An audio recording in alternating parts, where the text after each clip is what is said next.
বিসমিল্লাহির রহমানির রহিম। Hello everyone, আসসালামু আলাইকুম। আপনারা সবাই কেমন আছেন? পবিত্র রমজান মাস কীভাবে কাটাচ্ছেন? আশা করছি আল্লাহর রহমতে সবাই ভালো আছেন। আলহামদুলিল্লাহ, আমিও ভালো আছি। কাছে এবং দূরে যেখান থেকে আমার ভিডিওটি দেখছেন তাদেরকে অসংখ্য ধন্যবাদ। তো পবিত্র রমজান মাসে শুভেচ্ছা জানিয়ে ভিডিওটা শুরু করছি। আর লাইফস্টাইল ব্লগ চ্যানেল যারা দেখতে ভালোবাসেন অবশ্যই একটা লাইক দিয়ে কন্টিনিউ করবেন। আর লাইফস্টাইল ব্লগ চ্যানেলে দেখা যায় যে সব ধরনের ভিডিও কিন্তু দেখা যায়, সব ধরনের জিনিস দেখা যায়। কোনো নির্ধারিত একটা চ্যানেলে কিন্তু একটা জিনিসই দেখানো হয়। তো আমার কাছে ভালো লাগে কিন্তু ব্লগ চ্যানেলগুলো, যেখানে কিন্তু সব কিছুই থাকে, সব কিছুই দেখানো হয়। যেমন ধরেন আমরা সব কিছুই দেখাতে পারি, বা জীবন বৃত্তান্ত নিয়েই কথা বলা যায়, বা অনেক কিছুই শেখা যায়। সেখান থেকে আমরা অনেক কিছুই শিখতে পারি। তো আমি সকালবেলা চলে গেছিলাম বাজারে, কিন্তু ঘরে সবজি ছিল না। রোজা মাস আসার আগে থেকেই কিন্তু সবজি কেনা হয় নাই, যেহেতু রমজান মাস খাওয়া হয় না তার জন্য। তো কয়েকদিন মাছের বোনা খেতে খেতে কিন্তু আর ভালো লাগছিল না, তারপরে সবজি নিয়ে চলে আসছিলাম কিছু। আর আমি দেখা গেছে যে 2 দিন কাপড় সেলাই করি, তারপরে সেটাই ভিডিও আপনাদের সাথে শেয়ার করি। প্রতিদিন কিন্তু সেলাইয়ের ভিডিও বা দেখা গেছে যে সেলাই করে ভিডিও করা সম্ভব হয় না। আমার একা দেখা গেছে যে অনেক কাজকর্ম করতে হয়।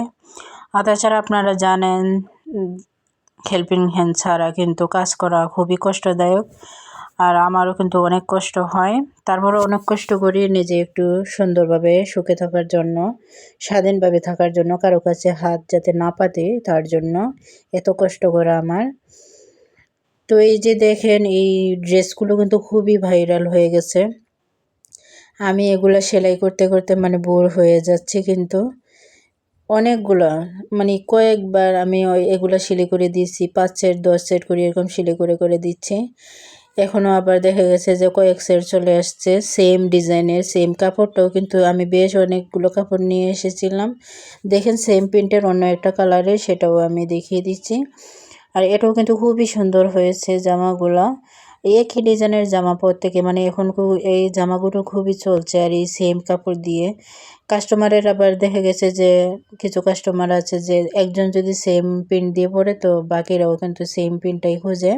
তো তারাও কিন্তু সেরকম বানাতে চায়। অনেক কাস্টমার আছে যে ওই প্রিন্টটাই দিয়ে বানাবো। তো সেরকমভাবে কিন্তু অনেকগুলো আমি বানিয়ে রেখে দিয়েছি। তো আজকে আবার এগুলা সবগুলা দিয়ে দেব, ভাঁজ করেও রেখে দিচ্ছি, দেখাচ্ছি আপনাদেরকে। তো এটা দেখেন অন্য একটা ডিজাইন, এই 5 বছরের বাচ্চাদের জন্য। তো সামনে দিয়ে কিন্তু পুরোটাই দেখা গেছে ফাড়া সিস্টেম থাকবে, বোতাম থাকবে এখানে। তো বোতামগুলো এখনও কিন্তু লাগাই না, এর লেস দিয়ে সুন্দর করে ডিজাইন করে দিয়েছি। হাতার মধ্যে কিন্তু এখানে কুচি দেওয়া হয়েছে এটা। তো আরও কিছু 3 পিস আমি দেখিয়ে দিচ্ছি। তো অনেক ব্যস্ততার মধ্যেও কিন্তু আমাদের কাজ করে যেতে হচ্ছে কি, সারাদিন অনেক কাজ করে নিয়েও কিন্তু হাসি মুখে থাকতে হয় মেয়েদেরকে। এটাই মেয়েদের জীবন, কি আর করা যাবে। একটু সুখে থাকার জন্য তো এসব করতেই হয়, না করলেও তো চলে না। দেখেন আমি 3 পিসগুলো, কয়েকটা 3 পিস সেলাই করেছি। তো এগুলা কিন্তু আমার বাসার 3 পিস ছিল, আমার ঘরেই ছিল এগুলো 3 পিস। তো কাস্টমার এখান থেকে নিয়ে আবার অর্ডার দিয়েছিল, তো সেলাই করে দিয়ে দিয়েছিলাম। তো আজকে এগুলো কিন্তু আমি দিয়ে দেব। দেওয়ার পর দেখা গেছে আরও অনেকগুলো কাপড় আছে, তো আমি সেলাই করব। তো প্রতিদিন এরকমই আমার সময়টা কাটে, সকালবেলা থেকেই কিন্তু কাপড় কাটা থেকে সেলাই করা পর্যন্ত এরকমই সময় চলে যায়। তারপরে দেখা গেছে আরও রমজান মাস যেহেতু আরও অন্যান্য কাজ আছে, ইবাদত বন্দেগীও আছে। তো এই যে দেখেন একজন মহিলার, এটা দেখা গেছে যে কুচি জামা ছিল, কোমরে দিয়ে কুচি ছিল আর কি, লং জামা। তো এটা একটা ফ্লেক্সিবল ডিজিটাল প্রিন্টের মধ্যে, সেটাও আমার ঘরেরই ছিল কাপড়। তো এখানে একটা ব্লাউজ দেখিয়ে দিচ্ছি, ব্লাউজটা ডিজাইন করা ছিল আর কি, খুবই ছোট বডির জন্য এটা করা, খুবই শুকনা মানুষের জন্য। তো এখানে আমি আবার অর্গানজার মধ্যে একটা 3 পিস সেলাই করেছি। এটা এখনও ওভারলক করা হয়নি, আয়রন করা হয়নি। তো এটা আমি পরে ওভারলক আর আয়রন করে দিয়ে দেব। তো আপনাদের সাথে শেয়ার করছি এগুলো। তো আমার 3 পিসগুলো কেমন হচ্ছে অবশ্যই জানাবেন। সবগুলো ডিজাইনগুলো কেমন দেখাচ্ছে অবশ্যই জানাবেন। আর এই পর্যন্ত যারা ভিডিওটি দেখছেন প্লিজ একটা লাইক দিয়ে কন্টিনিউ করবেন, আর নতুন বন্ধু হয়ে থাকলে সাবস্ক্রাইব করে পাশে থাকবেন। অলরেডি যারা সাবস্ক্রাইব করে দিয়েছেন তাদেরকে অসংখ্য ধন্যবাদ। আর আমার আপুরা কিন্তু অনেক সুন্দর সুন্দর কমেন্ট করেন, তাদেরকে আমার মন থেকে অনেক অনেক দোয়া এবং ভালোবাসা রইল।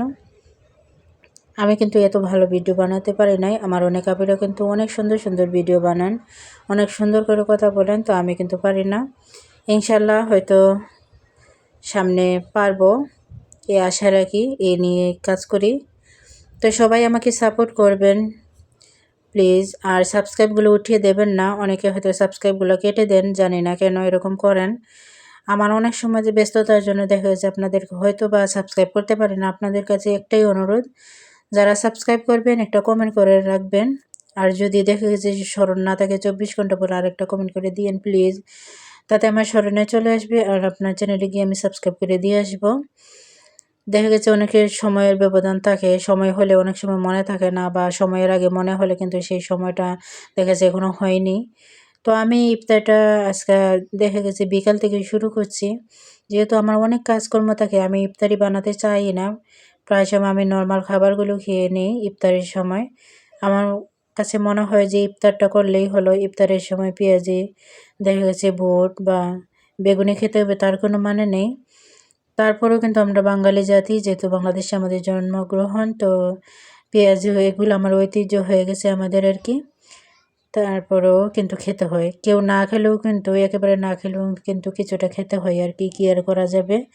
এর জন্য বলতে পারি না। তো এগুলা কিন্তু হেলদি খাবার নয়, জানা সত্ত্বেও কিন্তু আমরা এগুলা খাই। তো আমি আবার একটা জিনিস করেছি, প্রতিদিন কিন্তু আমি ইফতারি বানাই না, ওই ওই ভাজা পোড়া ওই জিনিসগুলো আর কি তৈরি করি না। তো প্রথম 2 দিন আমি কিন্তু দেখা গেছে যে শুধু পেঁয়াজি আর ছোলা বুটগুলো ভুনা করেছিলাম। তারপরে 2 দিন খিচুড়ি আমি রান্না করেছি। আবার আজকে আমি কিছুটা ইফতারি বানিয়েছি আর কি। তো এভাবেই আমি চাচ্ছি যে কাটাবো সময়গুলো। প্রত্যেকদিন আমি এভাবে ভাজা পোড়া জিনিসগুলো বানাবো না। এতে তেলেরও কিন্তু অনেকটা অপচয় হয়, তেলটাও প্রচুর পরিমাণের লাগে। তাছাড়া কিন্তু তৈলাক্ত জিনিসগুলো খাওয়াও কিন্তু আমাদের শরীরের জন্য ভালো না। তো সব দিক বিবেচনা করে কিন্তু করতে হয়। একেবারে না বানালেও কিন্তু বাচ্চাদেরকে বুঝ দেওয়া সম্ভব হয় না, বা সবাই ফ্যামিলির মাঝে থাকে, চাহিদা দেখা গেছে এক একজনের এক এক রকম হয়ে থাকে। তো সব কিছু মেনটেন করে চলা আমাদের নারীদের কর্তব্য আর কি। আমরা সব কিছু মেনটেন করে যাতে চলতে পারি। তো এই যে আমি এখানে আজকে সবজি, তো শিম আর বেগুন এনেছিলাম, তো সেগুলো আজকে রান্না করব না, রেখে দিয়েছি। লাউ এনেছিলাম, তো লাউটা আজকে রান্না করব। আর লাউয়ের খোসা বা চামড়া যেটা বলেন, তো সেটা আমি চিকন করে পলে নিয়েছি বা চিকন করে কেটে নিয়েছি আর কি। তো সেটা ভাজি করেছি।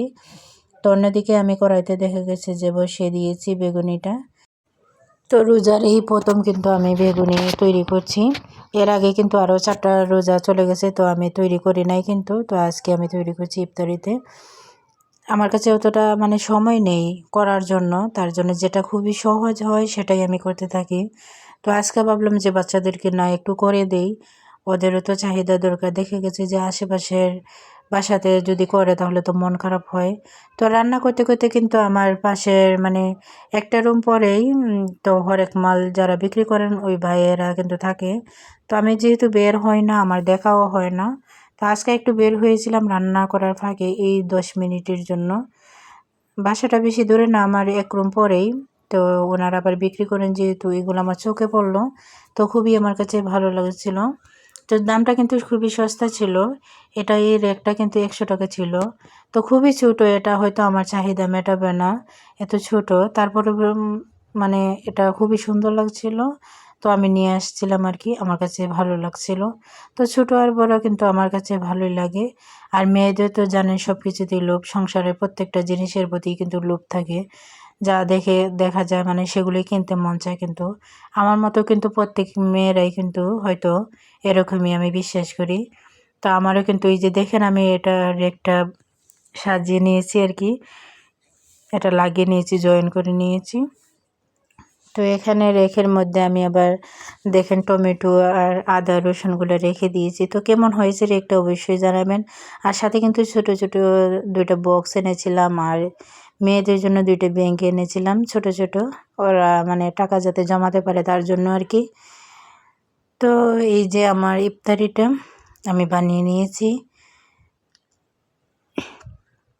আর সাথে কিছু চিপসও ভেজেছিলাম। আমার বড় মেয়ে আবার আলু কেটে সকালবেলা শুকিয়ে দিয়েছিল ছাদের মধ্যে, তো এগুলো আনার পর ওই তেলে আমি যে তেলে পেঁয়াজি ভেজেছিলাম তো সেটার মধ্যেই আমি ভেজে দিয়ে দিলাম। এখানে কিছু টমেটো কুচি আর পেঁয়াজ কেটে নিয়েছি। তো ভিডিও শেষ পর্যায়ে চলে আসলাম। সবাই ভালো থাকবেন, সুস্থ থাকবেন। আল্লাহ হাফেজ, আসসালামু আলাইকুম।